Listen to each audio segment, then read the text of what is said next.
Welcome to the 1200 and under Alapin opening course. The Alapin is a flexible and strategic alternative to the main lines of the Sicilian defense. By playing 2-point c3 after 1 e4 c5, white avoids the sharp and heavily theoretical waters of the open Sicilian, choosing instead a quieter path focused on building a strong pawn center. This approach not only sidesteps your opponent's preparation, but also maintains a solid and dependable structure that can adapt to a variety of plans. Let's face it, the Sicilian is a problem. It is the only response to e4 with a higher win rate for black at the under 1200 level. The Alapin is perfect for players who want to avoid the chaotic positions typical of the Sicilian while still maintaining strong chances for an advantage. It emphasizes development, central control, and the potential to convert small positional edges into winning opportunities. In this course, you'll learn how to maximize the Alapin's strengths and frustrate your opponents who are expecting more traditional Sicilian lines. The Sicilian is powerful because it takes an asymmetrical claim of the center attacking d4. The typical response for white here is knight to f3, which develops a piece and begins to reclaim d4. The Alapin takes a totally different approach to the same central problem by playing c3, which counters black's control of d4 immediately and sets up the future pawn strike d4. At the under 1200 level, this move is the most successful response to the Sicilian, with a win rate of 51% in over 5.3 million games, giving you the edge you need over the Sicilian. Black has several responses, which we will go over in this course, from most common to least common. Buckle up for an in-depth analysis of these lines, and we'll have you thriving against the Sicilian in no time. Knight to c6 is the most common response, contributing to the contest for d4. Black currently has two pieces controlling d4, and we have two. So two defenders to black's two attackers means we can play d4. This move justifies us playing c3. Striking the center, while supported by another pawn, we challenge black's c5 pawn, asking black what he intends to do. Black most likely trades in the center, and we get a nice center, and we appear to have a good start. This is the position we're going to look into in this video. Black's plan will involve some method of challenging our center, either with a center pawn push or a fianchetto bishop, going in order of commonality. Let's start with the move e6. The move e6 in the Sicilian defense is a flexible and solid choice that prepares to challenge white's center with a potential d5 push, while supporting quick development and king safety. It fits into many Sicilian variations, offering dynamic counterplay and strengthening control of key central squares. Our response will be aimed at undermining black's center, an idea of pushing d5 and attacking the center by pushing d5 ourselves. Black almost always trades in the center before retreating the knight.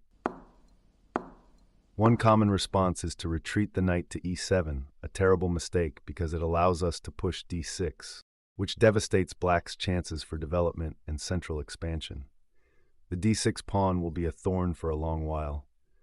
Black could also move the knight to b4. The knight attacks d5 and makes a pseudo-threat on c2. But in all reality, the knight is misplaced here. We simply get our knight out to defend the d-pawn. And a3 is coming to kick the stuck knight, so black likely plays knight to e5. A good move for black, but one that is tricky to play against. I'll give you an example here of playing a move that is not the computer's recommended move, but has proven successful against fallible humans at this level. The move is queen to e2, which pins the knight to the king. There are a couple things that black can do here, and I wouldn't recommend playing a move like this after about the 1200 elo mark. However, black struggles to find the right moves here, playing the move d6 about half of the time. Black's idea is to defend the knight with the pawn. However, he failed to identify our greatest threat in the position, f4. This move attacks the pinned knight with a pawn. Black can add more defenders, but at best can hope for trading a knight for a pawn, a trade that only benefits us. Black should have played something like queen to e7, which undoes the pin of knight and king. If black finds this move, then we take a step back and develop our pieces. A mistake here would be the most common move, f4. This move worked in the previous line, but it accomplishes nothing here. The knight is able to simply retreat. Then we are forced to trade queens, which is only bad for us, dissipating our attack. Instead, we should play something like bishop to e3, developing a piece and blocking the potential trade of queens for now. From here, play will be fairly normal and we can continue developing. That's all for this line. Black's next most common and best move in this position is the center strike d5. This move serves to break up our center. We could try to salvage our center pawns with a pawn push like e5.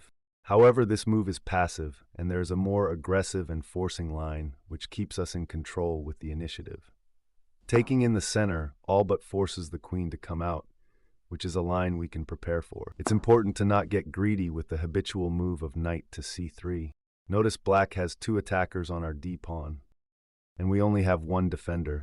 So first things first, we need to add a defender to the pawn. Black has a couple tricky responses here. If he plays a passive move like knight to f6, we simply get our other knight out and attack the queen. Play is simple from here, and we get a strong advantage out of the opening. If black opts for a trickier move like bishop to g4, we have to calculate more carefully.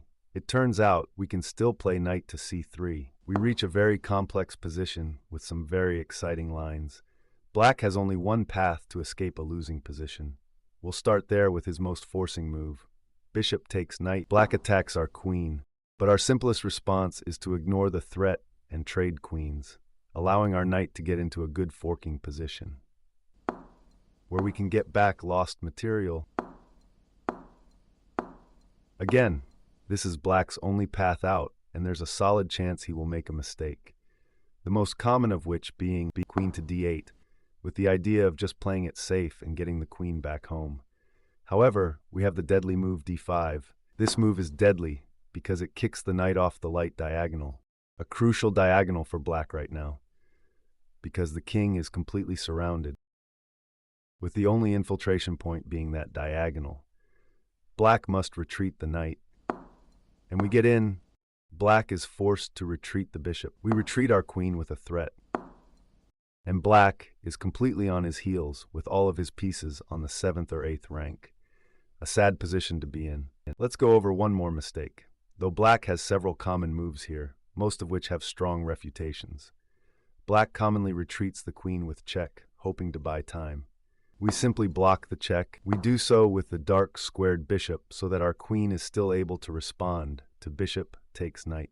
The most common move here. Black may think he has won a free pawn, but taking allows a dangerous infiltration. We attack black's rook, so he retreats to safety, but we have too many pieces in the attack, so we just need to get them closer to the king. Black must capture our bishop, and we get our knight in with all sorts of threats, namely a royal fork. Black can try to stop it, but we will win a lot of pieces along the way, and the game will probably end quickly. Okay, let's take it back. We have considered e6, d5. The next most common move is d6, a seemingly innocent move, but actually already a mistake. We immediately notice that black has done nothing to stop our plan of playing d5, so we go ahead and play it, attacking the knight. Soon, black notices that his knight has nowhere to go. The computer recommends retreating to b8, but black will more likely try to force something less embarrassing. We can now punish black for not retreating his piece with a simple attack. Black's position is already more or less lost if can just keep our advantage. We refrain from chasing the knight further, as he is already as stuck as can be, and simply develop quickly to get an attack coordinated. There is not much more to this line other than playing good attacking chess to convert the advantage. G6 is a common idea in all Sicilian lines. Black hopes to fianchetto the bishop, but once again has failed to deal with our threat of pushing d5. So we play it. Black faces the same dilemma. For completeness, let's consider the knight retreat this time. We have a number of great moves. Anything that develops a piece will maintain our advantage.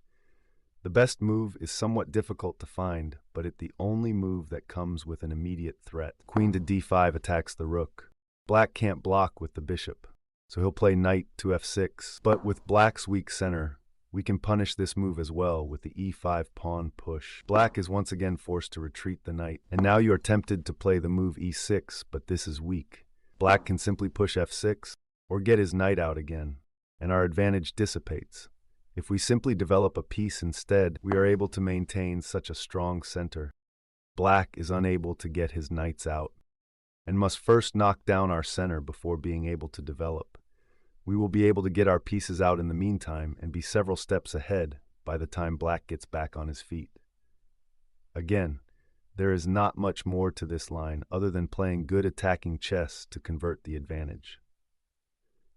Let's consider some more reputable lines. The last line we will consider is the only center pawn push we haven't talked about yet. E5 is a strong alternative, though less exciting than some other lines. Even though it doesn't prevent us from playing D5, which we will still play, it takes some of the sting out of the move by preparing a spot for the knight to stay, other than the last rank. With the pawn on E5, the knight is able to go to D4, a strong outpost for the piece. Naturally, our first inclination will be to rid Black of this strong outpost. The most obvious attacking move is knight to F3. This line will probably lead to a series of trades and a relatively normal position. We trade pieces, Black gets his pieces out, and we do the same, the order not being all that important. And you may end up in a position like this with maybe a slight advantage. That will conclude this first video of the Alapin. To summarize, we want to get a strong center with C3, D4. Doing so creates opportunities for use to chase Black's knights if he doesn't counter our center advantage accurately. Here Black has strong moves of D5, E6, which aim to prevent or take the sting out of our plan to push D5. If Black plays something too passive, we can chase his knight and get ahead in the race to develop pieces first. Thanks for watching, and see you in the next one.